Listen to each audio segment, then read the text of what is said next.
Okay, goody guys, no? So, ituturo ko lang sa inyo guys kung paano palitan yung kapasitor ng isang electric fan, no? So, once na yung electric fan nyo ay mahina na yung hangin, tapos pag ikotin nyo ito ay smooth naman guys, malambot naman, tapos mahina yung hangin na binibigay. Pag ilagay nyo sa number 1, ayaw nyang umikot. Pag sa number 3, saka lang siya iikot, no? So, ibig sabihin kapasitor yung problema niyan, basta malambot yung ganito niya. No? So, ang pagpalit ng kapasitor guys, ang gagawin nyo lang, ito, bunutin nyo to, yung puti. Yan, pagbunot ng puti niyan, mayroong screw dito, tatanggalin nyo. Yan, pag natanggal nyo na, makikita nyo na kagad yung kapasitor. So, ito yung kapasitor. Ayan, so ang pagpalit nito guys, ayan o, may nakasulat naman yan guys kung anong capacity nya. Ayan o, yan. So, yan o, 1.5 UF. Yan, 1.5 UF. So, palitan nyo rin guys ng same kapasitor, tulad nito.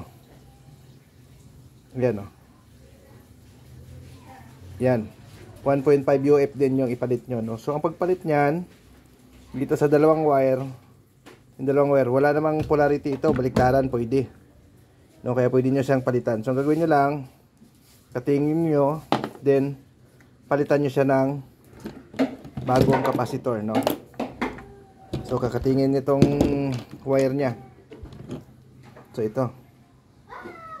Yan, katingin nyo lang, katingin, yan, tapos yun, papalitan nyo na ng kapasitor. So, pag idugtong nyo to guys, kailangan naka-electrical tape, no? So, yun, ganun lang pagpalit ng kapasitor guys, simple lang, no? Yun lagi ang problema kapag mahina na yung hangin ng isang electric fan, na wala ng hangin, tapos ilagay mo sa 1, ayaw mag-start, pero kapag sa 3, nag-start siya, tapos pag inikot mo to, yung shafting niya ang lambot naman, no? So yun, kapasitor yung kailangan yung palitan.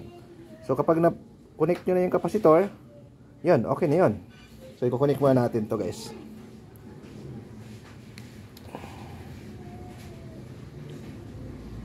Yan. So pag connect nito, walang polarity yan, kahit baliktaran pwede.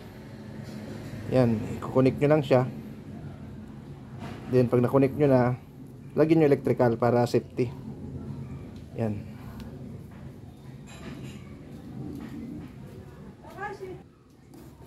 Yan. So, binalik na natin siya guys, no? So, ibalik na natin yung mga ano niya. So, ganoon lang. Pagka nailagay nyo na, ayun, ayos na. So, ganoon naman kadali magpalit ng kapasitor nito, no? So, yun. Sana makatulong yung video natin doon sa mga mahilig mag-DIY, no? Kung paano ikabit yung kapasitor sa electric fan, no? Okay? Thank you. Bye-bye.